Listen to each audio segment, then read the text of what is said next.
Hello friends, welcome to Jharkhand Pariksha. जैसे CGL 2022 के लिए ये जो सीरीज है झारखंड सामान्य अध्ययन का, इसमें हम लोग झारखंड की योजनाओं को पढ़ रहे हैं।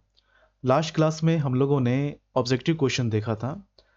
एक क्लास में 3 से 4 योजना को पढ़ते हैं हम लोग, और जस्ट उसके बाद इस पर बेस्ड जो ऑब्जेक्टिव क्वेश्चंस हो सकते हैं उसको सॉल्व करते हैं। ओके, तो आज 3 नई योजनाओं के बारे में पढ़ेंगे और इसके बाद कल इस पर बेस्ड ऑब्जेक्टिव क्वेश्चंस किए जाएंगे। ओके, तो आज जो है जिन योजनाओं के बारे में बताया जाएगा वो है मुख्यमंत्री पशुधन योजना। पशुधन योजना और योजनाओं के बारे में इस तरह से बताया जाता है कि एग्जामिनेशन पॉइंट ऑफ व्यू से जो इम्पोर्टेंट है बस उसी चीज़ को आप जानें। ऐसा नहीं कि आप एक लाभार्थी हैं और आपको जो जानना है, क्योंकि बहुत सारे पॉइंट्स होते हैं पात्रता के लिए, क्या कौन से लोग एलिजिबल होंगे कौन से नहीं, तो उतना जरूरी नहीं होता है। एक ये हो गया। फिर इसके बाद हम लोग देखेंगे मुख्यमंत्री पशुधन योजना के बाद झारखंड राज्य खाद्य सुरक्षा योजना। झारखंड राज्य खाद्य सुरक्षा योजना। खाद्य सुरक्षा योजना। और तीसरा योजना जिसको हम लोग जानेंगे वो है दिसोम गुरु पोषण वाटिका योजना। पोषण वाटिका योजना। तो इन 3 योजनाओं के बारे में आज हम लोग पढ़ने वाले हैं। ओके, ये जो क्लास नोट्स है इसका पीडीएफ आपको टेलीग्राम के माध्यम से सेंड कर दिया जाएगा, वहां से आप इसे डाउनलोड करके रिवाइज कर सकते हैं। तो चलिए, जो पहला योजना है मुख्यमंत्री पशुधन योजना, इसको देखते हैं। मुख्यमंत्री पशुधन योजना।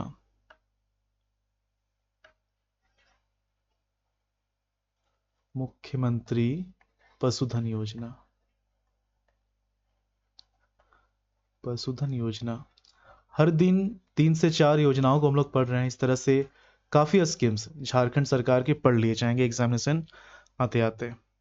तो ये जो है मुख्यमंत्री पशुधन योजना, ये 2021 का है। ये 2021 का योजना है। और इसमें क्या है कि ये योजना जो है किस लिए इसको लाया गया, तो हेमंत सोरेन जो कहते रहते हैं, क्या कहते हैं, बकरी पालन, मुर्गी पालन, ये सब बोला जाता है ना, ये इसी योजना के तहत है। मुर्गी पालन, सूकर पालन, तो ये सब तो है। जो पालन पोषण का जो कैटेगरी है वो तो इसमें रखा ही गया है। साथ ही साथ ये जो है पशु, तो इनके स्वास्थ्य को ध्यान में रखते हुए भी, इनके स्वास्थ्य को ध्यान में रखते हुए टीका केंद्र की स्थापना भी इस योजना में शामिल है। तो एक तो ये हो गया कि लोगों को बकरी पालन, मुर्गी पालन, सूकर पालन, एक यहाँ पर पक्षी भी है कबूतर, तो ये सब के लिए अनुदान दिया जाएगा। ओके, अब इन पशु पक्षियों के स्वास्थ्य के लिए टीका भी उपलब्ध कराए जाएंगे और उसके लिए रांची में टीका केंद्र खोलने की बात कही गई है। किस योजना के तहत? मुख्यमंत्री पशुधन योजना। ओके, अब इसमें देखिए, जैसे अनुदान देना है तो अब देखिए, जैसे बकरी है तो बकरी में ज़्यादा खर्चा आएगा, कबूतर हो सकता है कम खर्चा आएगा, तो सबके लिए अलग अलग कैटेगरी है। तो इस तरह से क्या है कि 50% से लेकर 90% तक अनुदान दिए जाएंगे। 50 से लेकर 90% तक अनुदान दिए जाएंगे, और वो भी अलग अलग कैटेगरी के लोगों के लिए। अब ये कैटेगरी क्या है, किस तरह का कैटेगरी है जिसके लिए अलग अलग अनुदान है, इसी चीज को समझना है। क्योंकि अगर क्वेश्चन आता है तो हो सकता है उसमें ऑप्शंस ये बना के दे दिए जाएं डिफरेंट डिफरेंट कैटेगरी के लिए, और आपको एक एलिमिनेट करना पड़ जाए। तो 50 से 90% तक अनुदान दिया जाएगा, और ये डिपेंड करता है किस कैटेगरी से लाभार्थी बिलोंग करते हैं। एक तो ये हो गया पशुपालन से जुड़ा हुआ, और दूसरा है कि इन पशु पक्षियों को संक्रामक रोगों से बचाने के लिए, संक्रामक रोगों से बचाने के लिए टीका केंद्र की स्थापना। तो ये 2 चीज आप याद रखेंगे, पशुपालन और टीका केंद्र की स्थापना। ठीक है, अब यहां पर देखिए कि किनको 50% मिलेगा, किनको 90% मिलेगा। तो जो अनुदान है अनुदान है वो किस तरह से दिया जाएगा, इसको समझिए। जो एपीएल हैं इस कैटेगरी में बिलोंग करते हैं, बीपीएल हैं, ठीक है, या फिर शेड्यूल कास्ट हैं, शेड्यूल ट्राइब हैं, तो इस कैटेगरी के जो लाभार्थी हैं उनको 50% का अनुदान दिया जाएगा। ओके। और उसके बाद जो विधवा है या फिर फिजिकली हैंडिकैप्ड हैं, दिव्यांग हैं, तो उनको 90% का अनुदान दिया जाएगा। मतलब झारखंड सरकार जो भी पशुपालन किया जाएगा उसका खर्च झारखंड सरकार 90% उठाएगी। ओके। तो ये हो गया अलग अलग कि 50 किसको मिलेगा, 90 किसको मिलेगा। जो एपीएल हैं, बीपीएल हैं, शेड्यूल कास्ट, शेड्यूल ट्राइब हैं, तो उनको 50% दिया जाएगा। और जो विधवा हैं, फिजिकली हैंडिकैप्ड हैं, उनको 90% अनुदान दिया जाएगा। ओके। ये तो हो गया। साथ ही साथ अगर कोई पशुपालन करता है तो उसके लिए जो पशु सेट की आवश्यकता होती है, पशु सेट, तो ये भी झारखंड सरकार ही बना के देगी। ये पशुपालन से अलग खर्च है और ये खर्च झारखंड सरकार उठाएगी। ओके। इसमें जो मनरेगा में रजिस्टर्ड हैं, मनरेगा के तहत जो काम करते हैं, उनको भी इसमें शामिल किया गया है। ओके। अब यहाँ पर एक चीज होना चाहिए कि जो लोग आवेदन करेंगे, पहला तो देखिए सब में ये एप्लीकेबल होता है कि झारखंड का स्थानीय निवासी होना चाहिए, झारखंड का स्थानीय निवासी होना चाहिए, ये सब में है। ओके। और 2-3 जो कंडीशंस वेरी करते हैं उसको याद कर लेना। जैसे कि इस योजना में क्या है कि जो लाभार्थी इसके लिए आवेदन देंगे उसके पास सफिशिएंट प्लेस होना चाहिए, जगह होना चाहिए, और जिस जगह में ये पशुपालन करना चाहता है उस जगह में पानी की सुविधा होनी चाहिए, एक अच्छा खासा जगह होना चाहिए और इस जगह में पानी की सुविधा होनी चाहिए। तो ये 2 पॉइंट आप याद कर लेंगे। ओके। बस यही है मुख्यमंत्री पशुधन योजना। अगर कोई भी पॉइंट आता है एग्जाम में तो इसी से आएगा। क्या क्या है ये कि पशुपालन से जुड़ा हुआ है, संक्रामक रोगों से बचाने के लिए, पशुओं को बचाने के लिए टीका केंद्र की स्थापना की जाएगी, टीका उपलब्ध कराया जाएगा। 50% किनको दिया जाएगा, जो शेड्यूल कास्ट, शेड्यूल ट्राइब हैं, एपीएल, बीपीएल, उनको 50%। 90% किनको दिया जाएगा, जो विधवा हैं, जो फिजिकली हैंडिकैप्ड हैं। ओके। इसके साथ क्या है कि जो पशु सेट होता है उसके लिए भी जो खर्च है झारखंड सरकार उठाएगी। ओके। और इसमें जगह होना चाहिए, पानी की सुविधा होनी चाहिए। ठीक है, चलिए अगला देखते हैं। नेक्स्ट है झारखंड राज्य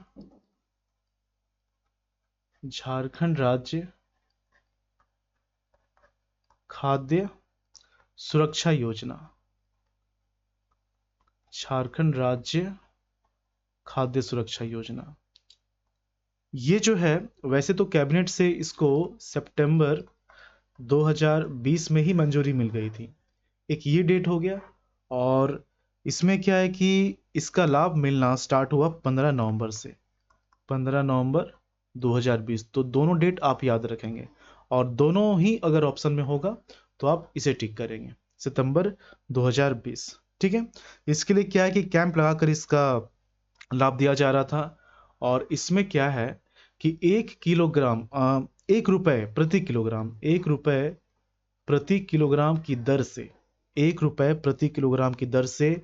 5 किलो अनाज दिया जाना है। इस योजना के तहत 1 रुपए प्रति किलोग्राम की दर से 5 किलो अनाज दिया जाना है। ठीक है। अब इसमें वैसे लोग आवेदन नहीं करेंगे जो पहले से ही भारत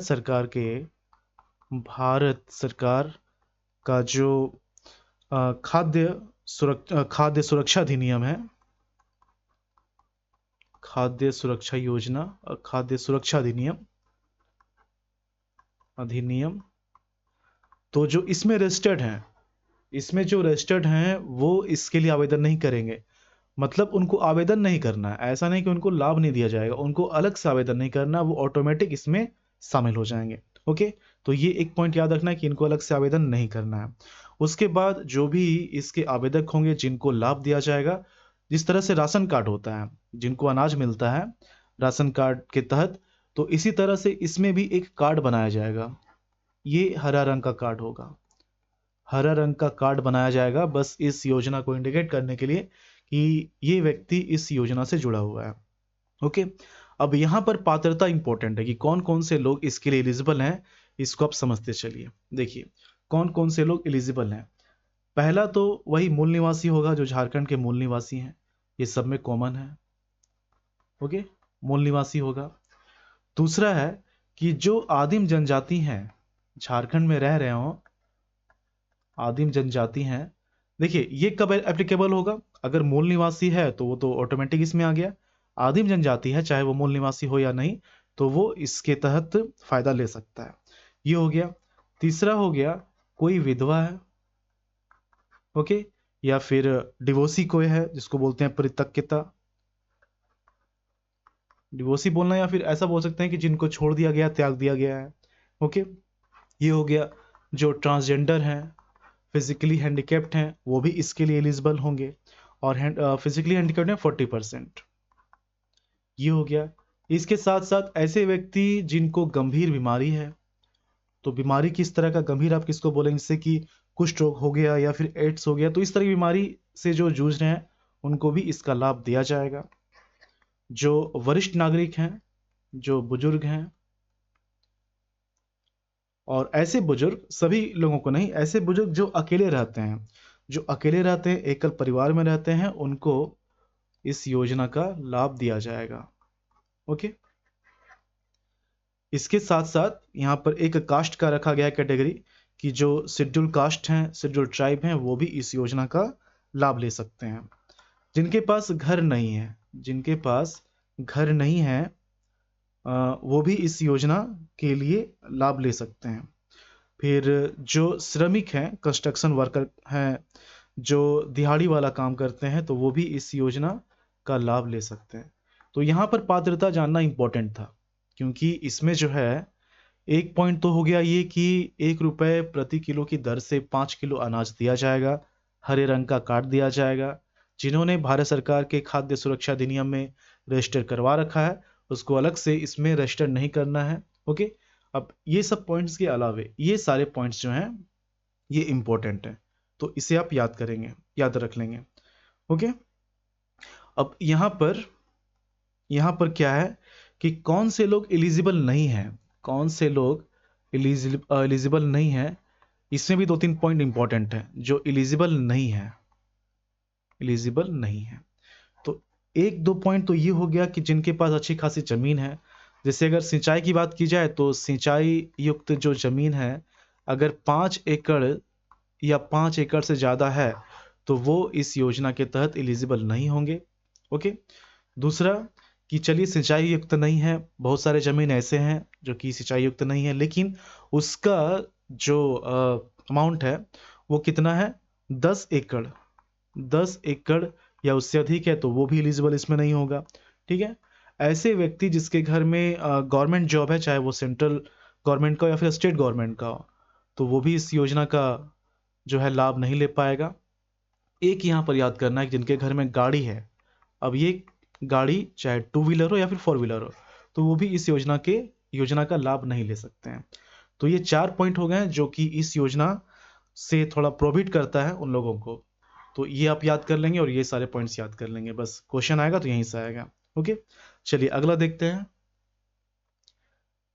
नेक्स्ट है दिसोम गुरु।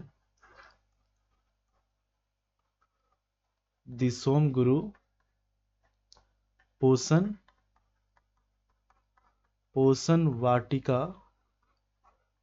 वाटिका योजना। इसके तहत क्या है, इस योजना के तहत सबसे पहले एक कंडीशन यहाँ याद रखेंगे कि इस योजना का जो भी लाभ बताया जा रहा है, जो भी लाभ ले पाएगा, ये जनजातीय क्षेत्र में ही ले पाएगा, जनजातीय क्षेत्र में ही ले पाएगा। ठीक है, ये कंडीशन याद रखेंगे आप। तो जनजातीय इलाकों में पौष्टिक से जुड़े हुए जितने फल पौधे सब्जी होते हैं, तो उनको लगाने के लिए, उस चीज को उपलब्ध कराने के लिए इस योजना को शुरू किया गया है। ओके, किसके द्वारा शुरू किया गया है, ये शुरू किया गया है JTDS, Jharkhand tribal development society. इसके थ्रू इस योजना की शुरुआत की गई है। क्या नाम है, दिसोम गुरु पोषण वाटिका योजना। ओके, अब यहाँ पर क्या है कि जनजातीय क्षेत्र से जुड़े हुए हैं जो हैं जनजातीय परिवार जो हैं, तो जनजातीय क्षेत्र में जो जनजातीय परिवार हैं, और इसमें भी क्या, इसमें भी खासकर महिला, ओके, बच्चों, तो इन लोगों को अपने घर के आसपास, इनके घर के आसपास पौष्टिकता से भरी हुई जो सब्जियां होती हैं, ओके, जो फल होते हैं, तो इसको लगाने के लिए, ये उपलब्ध कराने के लिए इस योजना को शुरू किया गया है। अब यहाँ पर क्या है कि इस योजना का लाभ लेने के लिए जो लाभुक इसके लिए अप्लाई करेंगे, तो उनके पास ऐसा जमीन भी होना चाहिए, तभी तो ये ऐसा लगा पाएंगे। तो जमीन इनके पास होना चाहिए और ये सिंचाई सुविधा से लेस होना चाहिए, मतलब यहाँ पर सिंचाई की सुविधा होनी चाहिए। ओके, और जो इसके तहत अप्लाई करेंगे उनको 1200 किट दिया जाएगा, 1200 गार्डन किट बोलते हैं, 1200 गार्डन किट दिया जाएगा। ओके, तो इसके तहत 1200 गार्डन किट दिया जाएगा, और जो गार्डन, जो बगीचा बनाया जाएगा, उसके घेराबंदी के लिए भी सरकार पैसा देगी। ओके, और किस तरह से काम करना है, किस तरह से इसको अच्छे से बचाए रखना है, इसके लिए प्रशिक्षण भी दिया जाएगा। ये भी खर्च जो है झारखंड सरकार उठाएगी। और ऐसा टारगेट रखा गया है कि एक परिवार के पीछे जो है 3150 रुपए तक खर्च किए जाएंगे इसके लिए। तो बस इससे जो है, बस यही 3-4 पॉइंट इंपॉर्टेंट है। तो ये जो 3 योजना है, इन 3 योजनाओं के बारे में जो भी डिटेल्स थे एग्जामिनेशन पॉइंट ऑफ व्यू से, वो हम लोगों ने देख लिया है। अब इस पर बेस्ड जो ऑब्जेक्टिव क्वेश्चन होगा वो हम लोग अगले लेक्चर में देखेंगे, तो क्वेश्चन से और भी ज़्यादा ये सब क्लियर हो जाएगा। ओके, चलिए मिलते हैं झारखंड की अगली वीडियो में। धन्यवाद।